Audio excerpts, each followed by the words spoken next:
Jijau multi-state cooperative संस्था, Dnyanradha multi-state, Sairam multi-state, मातोश्री multi-state, Rajasthani multi-state आणि Marathwada urban Majalgaon या मल्टीस्टेट कोऑपरेटिव्ह सोसायटीजमध्ये 5,500 कोटी रुपये ठेवीदारांचे अडकलेले आहेत।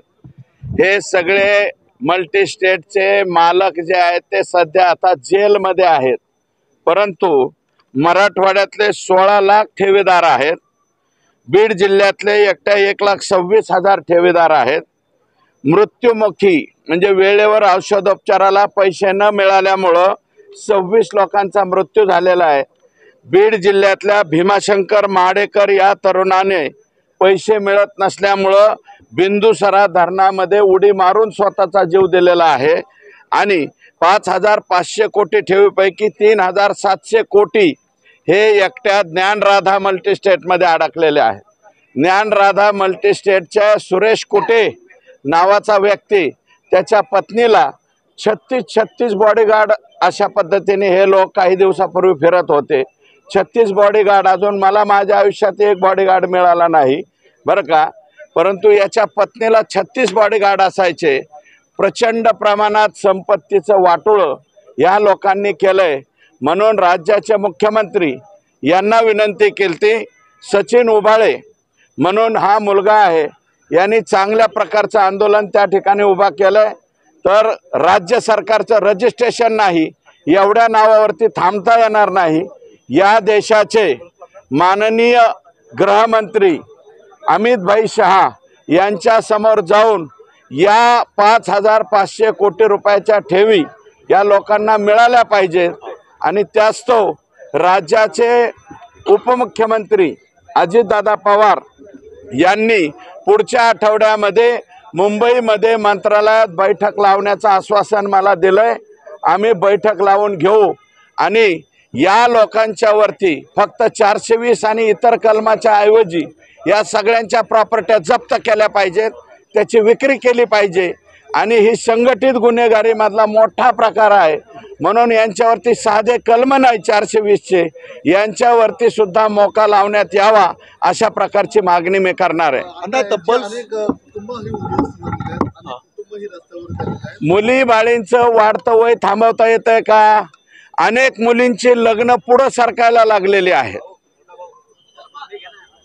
16 लाख ठेवीदार आहेत जवळपास, आणि जर पाहिलं तर 5,500 कोटी पर्यंतची ठेवी आहेत। काय वाटतं एकंदरीत की इतका मोठा घोटाळा होत असताना ही लेखापरीक्षक असतील किंवा इतर ज्या संस्था ज्यांची देखरेख असते या मल्टीस्टेटवरती, त्यांनी दुर्लक्ष केलं का की तेही सामान्य? विशेषतः बीड जिल्ह्यातले DDR सगळे AR आणि मराठवाड्यातले DDR जिथं जिथं यांच्या शाखा खोललेल्या आहेत त्याच्यावरती सहकार विभागाने दुर्लक्ष केलंय, म्हणून 8ही जिल्ह्याचे DDR जिथं जिथं शाखा उघडल्या असतील ते AR आणि विशेषतः बीड जिल्ह्याचे DDR हे संघटित गुन्हेगारीमध्ये यांच्यावरती सुद्धा कारवाई व्हावी अशा प्रकारची मागणी मी या ठिकाणी मुख्यमंत्री महोदयांकडे करणार आहे।